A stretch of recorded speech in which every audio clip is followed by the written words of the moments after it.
Sesaat lagi Anda akan menyaksikan kabar utama didukung oleh Sarung Al-Samsi.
Kita awali informasi pertama pemirsa, dua pelaku perampasan handphone babak belur diamuk massa di kawasan Tanjung Priok, Jakarta Utara karena terpergok saat beraksi.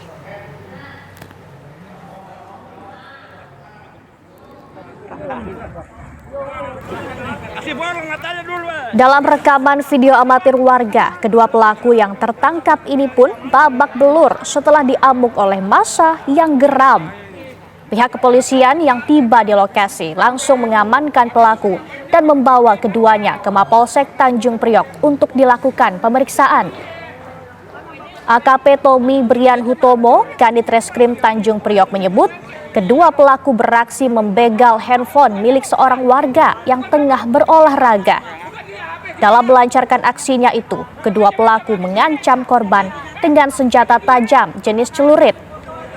Dari hasil pemeriksaan sementara, pelaku mengincar korbannya secara acak yang sedang berolahraga seorang diri di jalan raya maupun jalan perumahan. Oh, pengen gua buntungin kontol.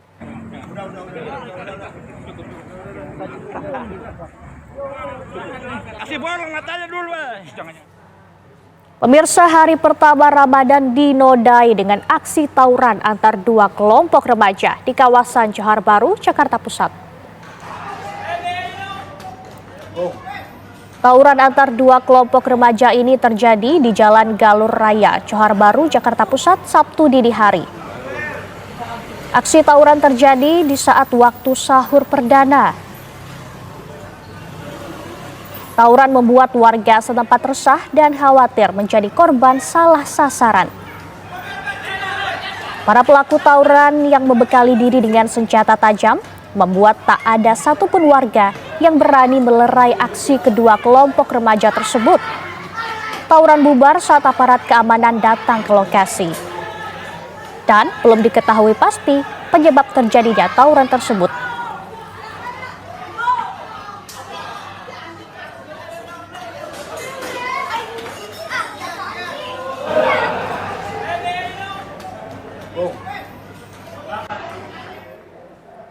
Usai mengisi bahan bakar bensin, satu unit motor milik warga hangus terbakar tepat di depan SPBU Soreang Pancaran, Kabupaten Bandung, Jawa Barat. Kobaran api dengan cepat membakar motor jenis Matic. Sejumlah petugas SPBU berusaha memadamkan api dengan menggunakan alat pemadam api ringan. Namun kencangan tiupan angin membuat api semakin membesar dan menghanguskan motor tersebut. Selain menghanguskan satu unit motor, sebuah warung di pinggir motor ikut terbakar. Diduga peristiwa kebakaran motor sendiri dari konsleting listrik.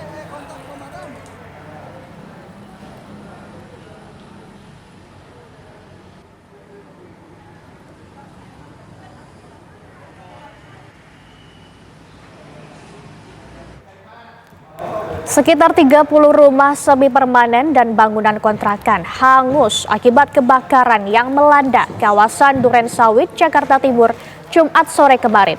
Warga mendatangi lokasi kejadian untuk mencari barang berharga yang masih dapat diselamatkan dari puing-puing rumah mereka.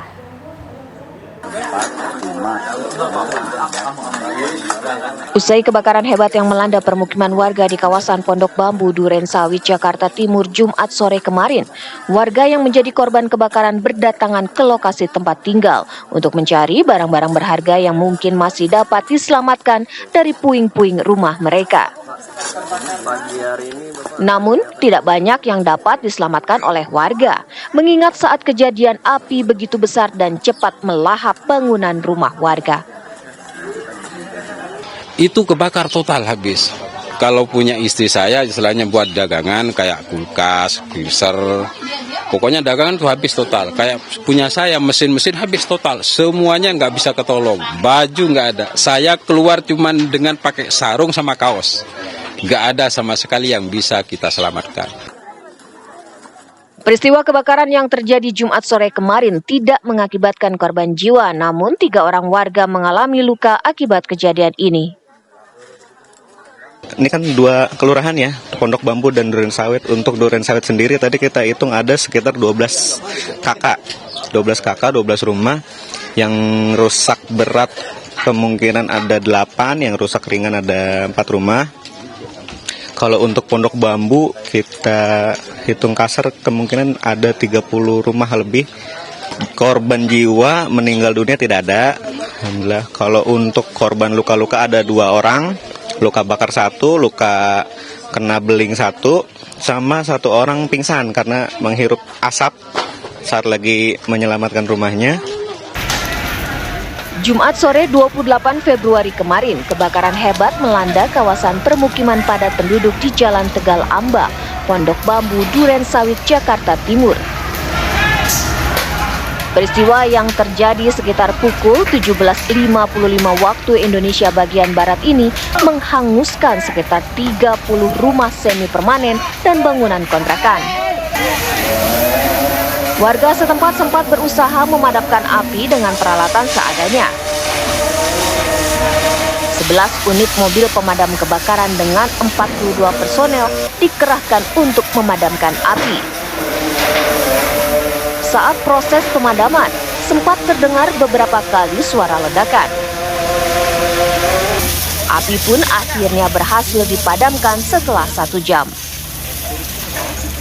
Kebakaran ini menghanguskan area seluas 600 meter persegi. Penyebab kebakaran hingga kini masih belum diketahui. Sementara pasca kebakaran, warga yang terdampak diungsikan ke bangunan Gor Durensawit oleh pihak BPBD dan Dinas Sosial Daerah Khusus Jakarta. Dari Jakarta, Simon Tobing, Sekarwanda, Rashid, TV One mengabarkan. Warga yang kehilangan tempat tinggal akibat kebakaran di Pondok Bambu, Durensawit, Jakarta Timur menjalankan ibadah Ramadan di tempat pengungsian. Imbas dari peristiwa kebakaran, warga terdampak terpaksa menjalani ibadah di bulan Ramadan dalam kondisi terbatas. Mereka makan sahur dan berbuka puasa di tenda pengungsian. Begitupun untuk menunaikan ibadah sholat tarawih di pengungsian. Pemerintah Provinsi Jakarta, BPBD dan PMI Jakarta bergerak cepat memberikan bantuan dan penanganan bagi warga terdampak kebakaran yang dilakukan secara bertahap, meliputi bantuan pangan dan pakaian.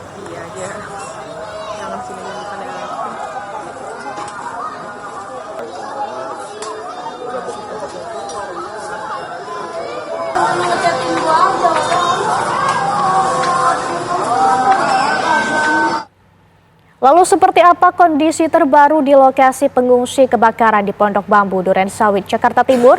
Kita terhubung dengan reporter TV One, Yunike Suwandi. Yunike, seperti apa suasana Ramadan di lokasi pengungsian? Ya, selamat malam Laura dan juga pemirsa TV One. Benar sekali bahwa ada 100 kira-kira jiwa yang diungsikan di tempat saya mengabarkan saat ini, posko pengungsian yang ada di Gor Pondok Bambu. Karena kemarin kebakaran yang mendampaki 29 rumah atau sekitar 30 kepala keluarga begitu ya. Dan tadi pemirsa ada 2 posko yang sudah dibangun kemarin, dan juga pemirsa dari tadi kami juga melihat bahwa adanya penerangan yang baru saja dipasang begitu.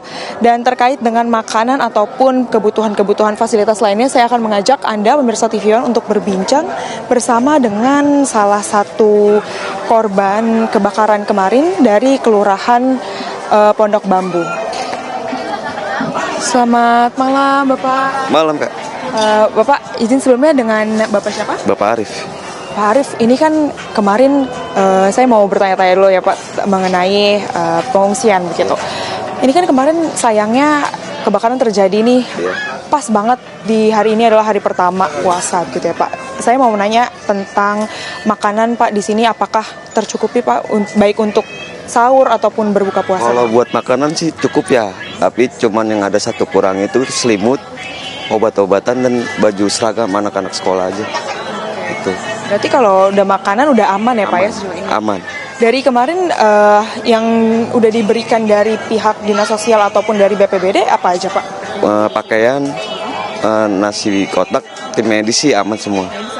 Cuman sama ini aja Kak, minyak angin itulah buat jaga-jaga, soalnya kan sini ada bayi sama lansia-lansia. Nah ya Pak, terkait dengan bayi, ini kan banyak anak-anak juga ya Pak, tadi saya lihat di luar pada bermain begitu. Ini kalau kebutuhan bayi kayak susu begitu ataupun makanan bayi itu gimana? Cukup sih, kalau makanan ringan buat anak-anak sih cukup saya lihatnya. Berarti yang belum tinggal selimut dan juga baju sekolah, seragam, sama minyak angin, kayak minyak kayu putih gitu aja. Kalau keamanan di sini gimana Pak? Aman, safety sih Kak. Aman juga. Aman. Ada dari pihak yang menjaga juga? Aman, ada. Siap. Pak Arif, terima kasih Bapak atas waktunya.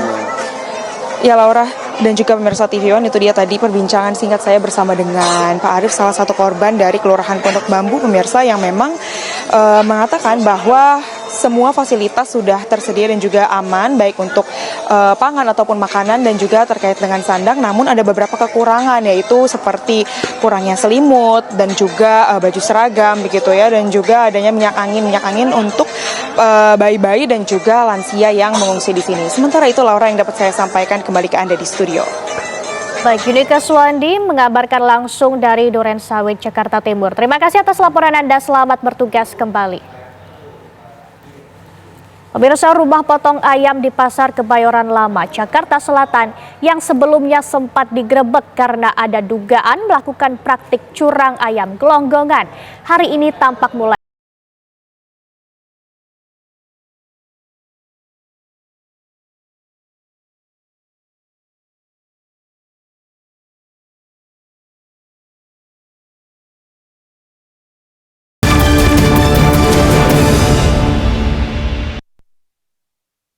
Pemirsa, Anda masih bersama kami di Kabar Utama.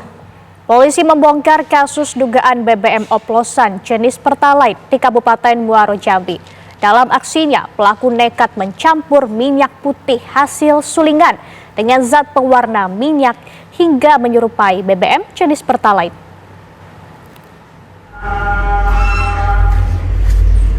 Satreskrim Polres Muaro Jambi bersama Denpom 2 Jambi menggerebek gudang BBM oplosan jenis Pertalite di Muaro Pijoan, Kecamatan Jambi Luar Kota, Kabupaten Muaro Jambi. Dari dalam gudang minyak tersebut, petugas mendapati pemilik gudang dan para pekerjanya tengah beraktivitas mengoplos BBM. Dalam aksinya, pelaku nekat mencampur minyak putih hasil sulingan sebagai minyak dasar dengan zat pewarna minyak sehingga menyerupai BBM jenis Pertalite. Bisnis jual beli BBM Pertalite palsu ini telah dilakukan para pelaku sejak 3 bulan lalu. Dari bisnis ini, para pelaku mendapatkan untung sebesar Rp1.500 per liternya. Itu tidak sesuai. Nanti pelaku yang berikutnya sebagai pelangsir datang untuk membeli dengan harga yang lebih murah dan didistribusikan atau dijual ke masyarakat. Nah itulah nanti yang di Kecamatan Mestong itu. Jika rekan-rekan lihat ada jual minyak eceran, masyarakat di sana mereka mengambil dari pelangsir ini. Dalam kasus ini, petugas menyita barang bukti 1 unit mobil truk dan 1 unit mobil pick-up yang telah dimodifikasi. Sejumlah toron berisi ribuan liter pertalite palsu dan minyak putih hasil sulingan, mesin pompa dan selang, 4 kaleng pewarna minyak jenis Color C, serta alat ukur minyak. Guna mempertanggungjawabkan perbuatannya, kedua pelaku kini harus mendekam di sel tahanan Mapolres Muaro Jambi. Dari Jambi, Bayu Alfarizi, TV One mengabarkan. Rumah potong ayam di Pasar Kebayoran Lama, Jakarta Selatan yang sebelumnya sempat digerebek karena ada dugaan melakukan praktik curang ayam gelonggongan. Hari ini tampak mulai beroperasi kembali. Sabtu siang ini, garis polisi sudah tidak tampak terpasang di tempat pemotongan ayam. Usai penggerebekan di tempat pemotongan ayam yang diduga melakukan praktik curang ayam gelonggongan di Pasar Kebayoran Lama, Jakarta Selatan pada hari Kamis lalu. Sabtu siang ini, garis polisi yang membatasi tempat pemotongan ayam yang sempat dipasang pihak kepolisian tidak terlihat lagi. Rumah potong ayam di Pasar Kebayoran Lama ini telah beroperasi kembali. Terlihat para pekerja beraktivitas seperti biasanya. Penjual ayam potong di Pasar Kebayoran Lama juga mengaku bahwa peristiwa penggerebekan Kamis lalu tidak berimbas pada penjualan ayam potong. Ada imbasnya nggak sih Bang ke para pedagang? Nggak ada, nggak ngaruh itu mah.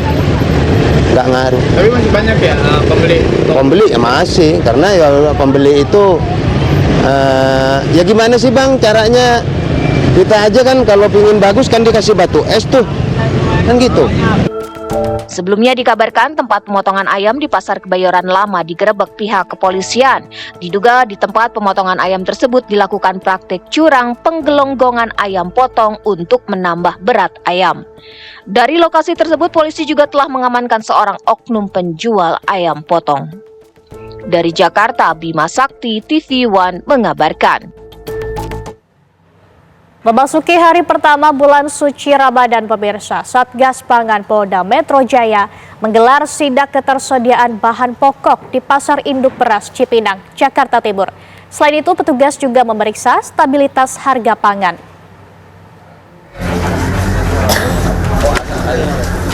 Satgas Pangan Polda Metro Jaya menggelar inspeksi pasar di Pasar Induk Beras Cipinang, Jakarta Timur pada Sabtu pagi. Sidak dilakukan untuk memantau ketersediaan dan stabilitas harga bahan pokok selama bulan suci Ramadan 1446 Hijriah.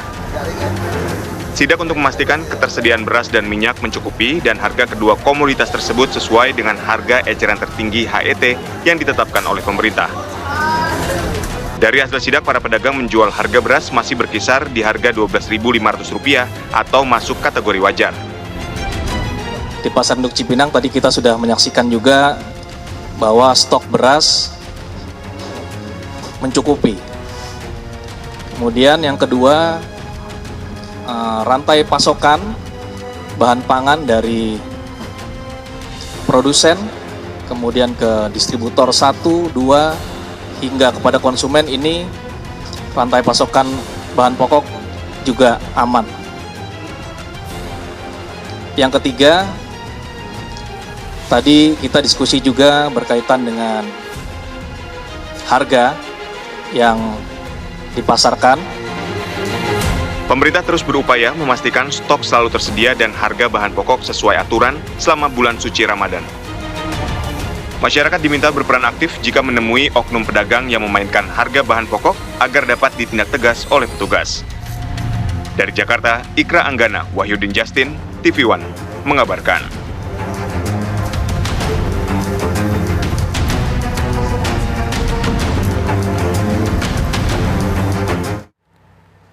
Pemerintah memberikan diskon tarif tiket pesawat ekonomi tujuan domestik.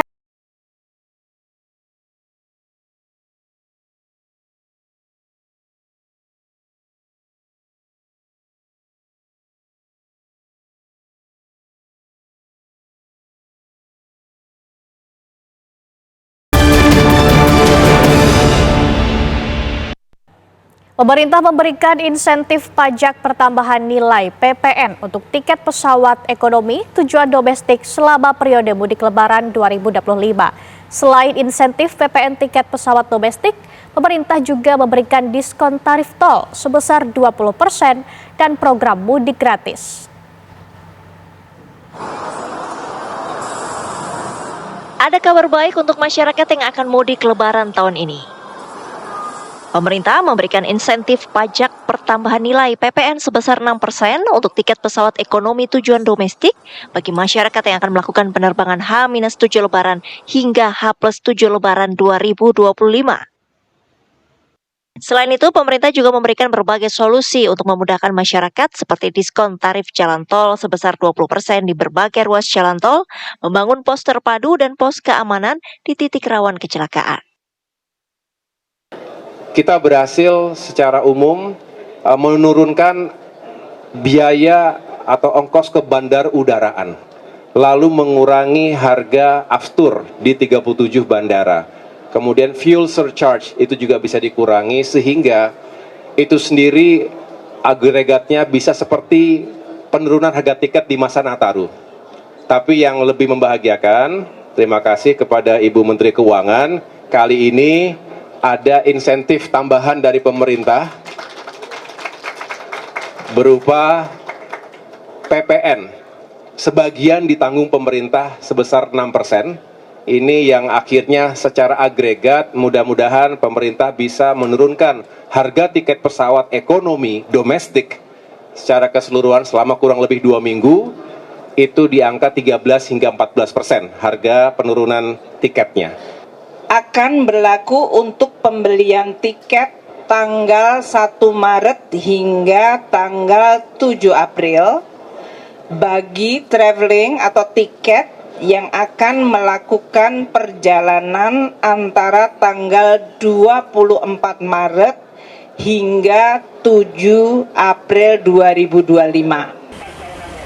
Program mudik gratis dengan moda transportasi kereta api maupun kapal laut pun juga dihadirkan untuk 100.000 pemudik. Kebijakan ini menjadi salah satu bentuk wujud dari arahan Presiden Prabowo yang meminta agar penurunan tarif tiket pesawat dan diskon tarif tol selama 2 pekan dapat memudahkan masyarakat jelang Idul Fitri 1446 Hijriah. Dari Jakarta, Leo Chandra, Taufik Muharfan, TV One mengabarkan.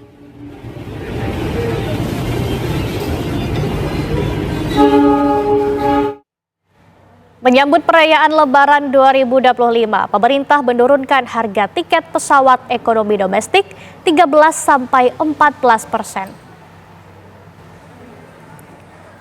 Pemotongan harga tiket pesawat terbang itu diresmikan oleh pemerintah melalui Menko Bidang Infrastruktur dan Pembangunan, Agus Harimurti Yudhoyono, di Terminal 2, Bandara Internasional Soekarno-Hatta, Tangerang, Banten, Sabtu siang. Pemotongan harga tiket pesawat berlaku mulai tanggal 1 Maret hingga 7 April 2025. Pemotongan harga tiket pesawat tersebut disambut para pengguna transportasi udara karena dapat mengurangi biaya perjalanan, terutama saat mudik Lebaran.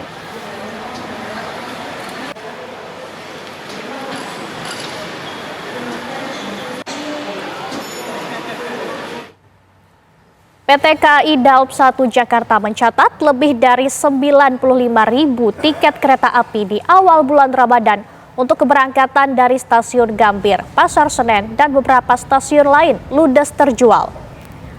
Untuk hari Sabtu ini sebanyak 15.500 penumpang dengan tujuan sejumlah kota di Jawa Tengah dan Jawa Timur diberangkatkan dari Stasiun Gambir dan Stasiun Pasar Senen. Kota tujuan yang paling banyak dipilih adalah Surabaya, Semarang, dan Yogyakarta. Sebagian adalah mereka yang memilih untuk mudik lebih awal.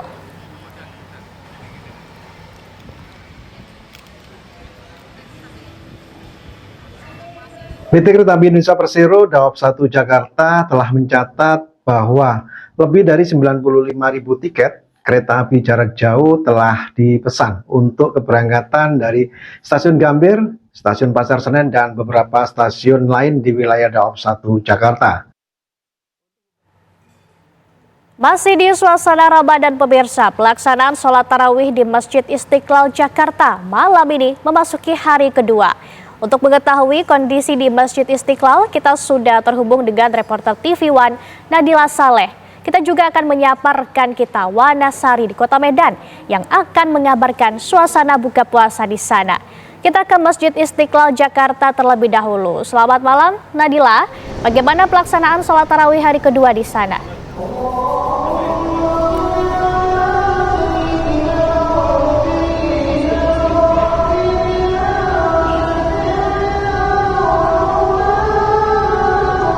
Iya, saat ini sholat tarawih di Masjid Istiqlal baru saja berlangsung sekiranya 5 menit yang lalu ini berlangsung. Dan memang jika di hari sebelumnya, di hari pertama sholat tarawih Masjid Istiqlal, jamaahnya ini dipimpin atau diimami langsung oleh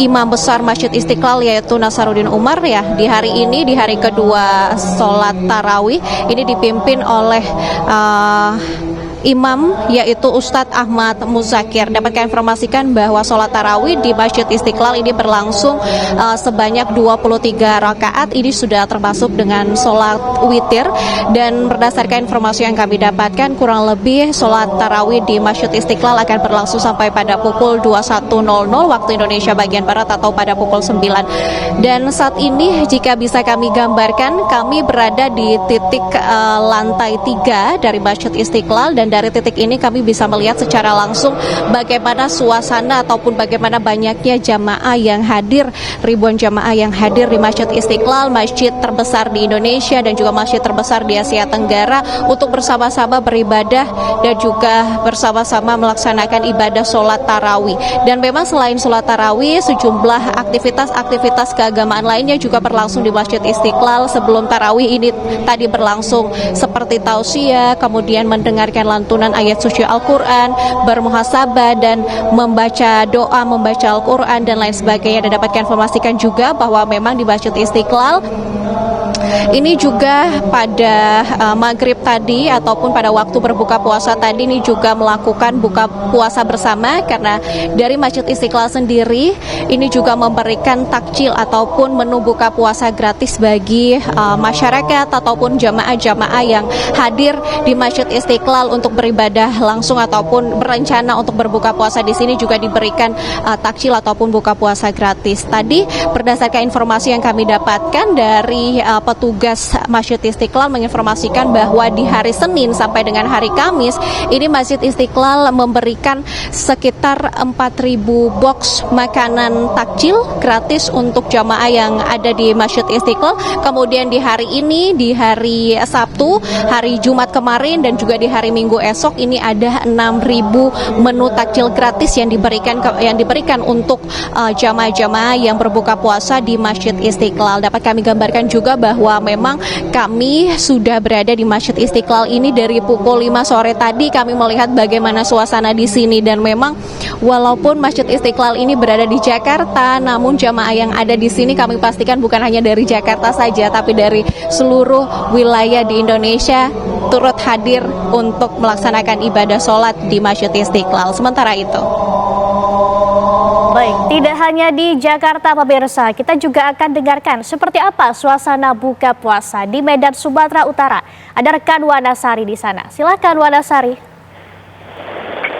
Laura dan pemirsa, biasanya setelah menikmati buka puasa ataupun menu takjil, kita katakan begitu, kita butuh jeda waktu beberapa menit untuk menikmati menu selanjutnya, atau istilahnya adalah menu yang lebih nendang nih untuk berbuka puasa. Nah, kebetulan saya berada di salah satu warung seafood yang ada di Jalan Tengku Amir Hamzah, Medan.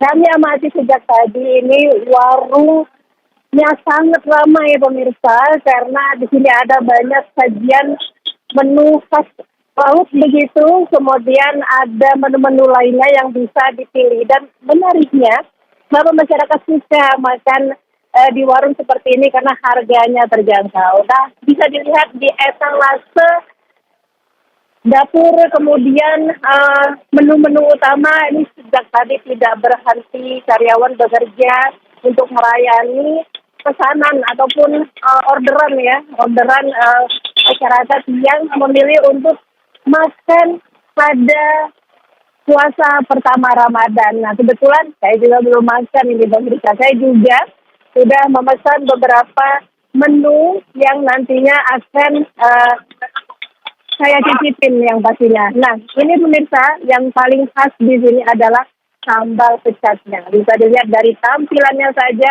ini sudah pasti menggiurkan dan menggugah selera. Dan tentunya saya juga memesan sambal pecat khas ini untuk saya cicipi bagaimana kenikmatan rasanya. Nah, langsung saja pemirsa bisa dilihat suasana di warung ini. Ada 2 lokasi persisnya yang bisa dikatakan penuh oleh pengunjung yang ingin menikmati menu aneka seafood. Untuk harganya di sini juga sangat terjangkau, seperti pecat ataupun menu lele mulai dari Rp13.000, kemudian ada menu seafood yang menjadi favorit bagi pengunjung, seperti yang saya pesan di sini pemirsa. Ini ada cumi asam manis.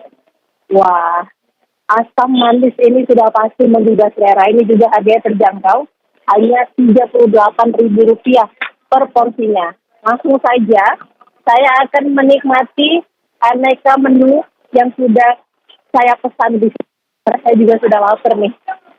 Kita minum dulu pemirsa. Nah, ini juga saya pesan ikan nila bakar, dari warnanya saja sudah pasti menggiurkan. Pertama, ini adalah sambal pecatnya pemirsa. Yang tadi saya katakan ini adalah menu yang paling menggugah selera makan kita, apalagi setelah seharian berpuasa. Kita coba ya. Bismillahirrahmanirrahim.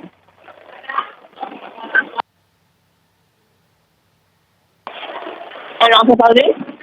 Kemudian ini juga cuminya besar-besar sekali pemirsa. Ini juga pastinya enak sekali.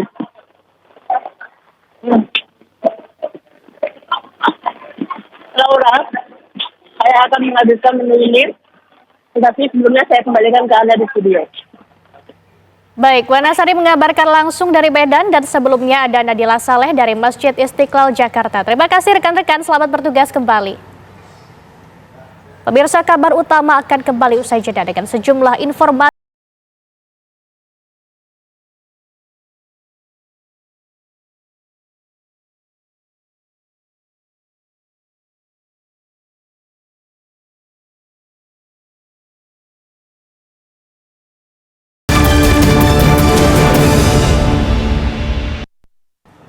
Pemirsa, mantan Gubernur DKI Jakarta Anies Baswedan menjenguk mantan Menteri Perdagangan Thomas Lembong di Rutan Salemba, Cabang Kejaksaan Negeri Jakarta Selatan. Tom Lembong akan menjalani sidang perdana pada Kamis 6 Maret mendatang.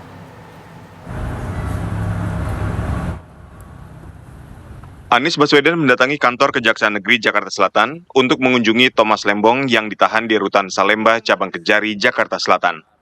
Dalam pertemuan itu, Anies berdiskusi dengan Tom Lembong membahas banyak hal. Anies juga membawa buku bacaan untuk mantan Menteri Perdagangan yang kini berstatus tersangka kasus korupsi impor gula. Menurut Anies, Tom Lembong gemar membaca dan punya waktu luang untuk fokus pada hobinya membaca selama ditahan. Jadi yang banyak kita bahas adalah tentang ekonomi Indonesia, tentang bagaimana langkah-langkah untuk bisa membuat situasi ekonomi jadi lebih baik. Jadi tadi kita berdiskusi banyak tentang persoalan-persoalan yang ada di Indonesia. Malah bisa dibilang kita nggak membicarakan tentang perkaranya sendiri, tapi malah mendiskusikan soal Indonesia, soal global, dan itu yang kita obrolkan sepanjang diskusi. Tadi saya memberikan sebuah buku. Tom ini suka baca buku. Tadi dia cerita kalau sekarang ini dia bisa 1 buku 1 minggu selesai. Kalau sebelumnya mungkin 1 bulan, 2 bulan baru selesai. Sementara itu, kuasa hukum Tom Lembong, Ari Yusuf Amir, memastikan sidang perdana Tom Lembong akan berlangsung di Pengadilan Negeri Jakarta Selatan pada Kamis 6 Maret mendatang. Dari Jakarta, tim TV One mengabarkan. Setelah dinyatakan pilot, PT Sri Rejeki Isman Tbk atau Sritek secara resmi menghentikan seluruh aktivitas operasionalnya hari ini. 8.000 lebih pekerja Sritek yang di PHK hingga kini masih menunggu kejelasan pesangon dan uang jasa yang belum diselesaikan.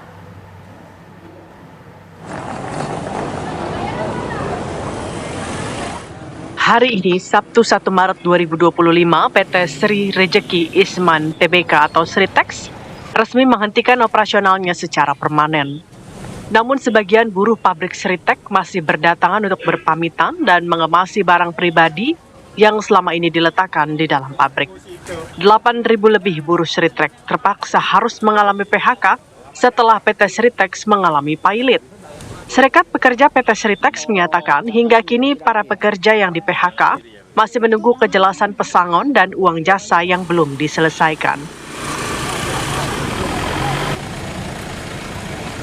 Serikat Pekerja, ya kalau memang terjadi pemutusan hubungan kerja, ya hak-hak pekerja itu dipenuhi seperti pesangon, seperti uang jasa kan itu.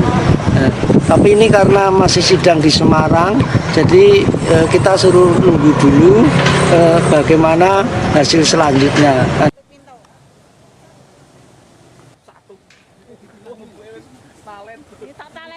Sementara Dinas Perindustrian dan Tenaga Kerja Sukoharjo menyatakan karyawan PT Sritex sudah diputuskan PHK per tanggal 26 Februari dan terakhir bekerja pada 28 Februari 2025. Sementara operasional perusahaan berhenti secara permanen pada hari ini 1 Maret 2025. Tercatat sekitar 8.400 data karyawan PT Sritex yang terkena PHK dan pihak kurator yang bertanggung jawab mengurus gaji dan pesangon. Sementara untuk jaminan hari tua menjadi kewenangan BPJS Ketenagakerjaan. Saat ini tanggung jawab PT Sritex telah lepas status ketenagakerjaan dan perusahaan kini sudah menjadi milik kurator. Mencairkan JHT ini dengan pertimbangan jumlah yang cukup banyak 8.475 ini adalah sangat memerlukan waktu dan tenaga yang luar biasa, apalagi ini adalah bulan puasa.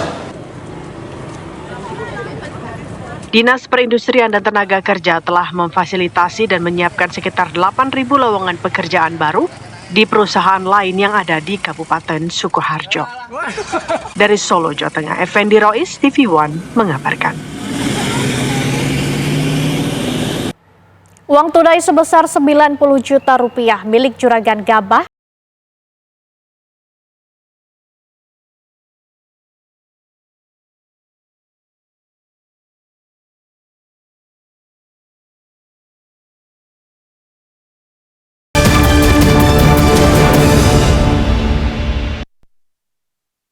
Uang tunai sebesar 90 juta rupiah milik Juragan Gabah asal Pasuruan dicuri orang tak dikenal saat mengisi BBM. Inilah detik-detik aksi perampasan uang puluhan juta milik Juragan Gabah di SPBU Bugul Kidul, Jalan Insinyur Juanda, Kecamatan Bugul Kidul, Kota Pasuruan. Dua pelaku yang terlihat mengantri di belakang korban langsung merampas kantong berisi uang puluhan juta rupiah yang disimpan di bagasi motor korban yang sedang mengisi BBM. Korban sempat mencoba mengejar, namun pelaku berhasil melarikan diri.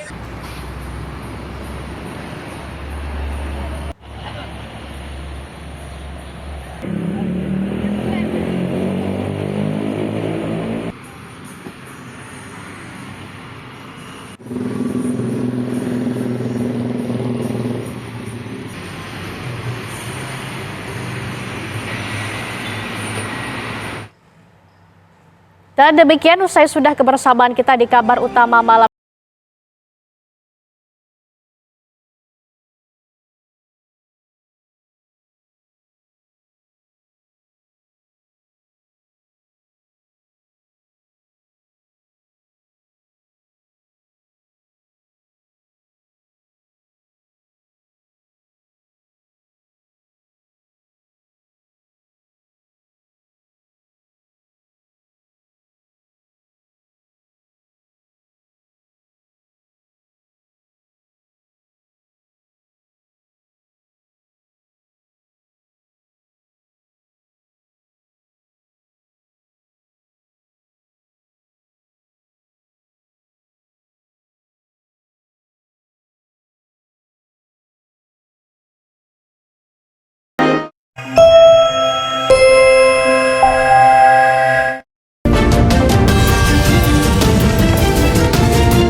saja menyaksikan Kabar Utama didukung oleh Sarung Al Samsi,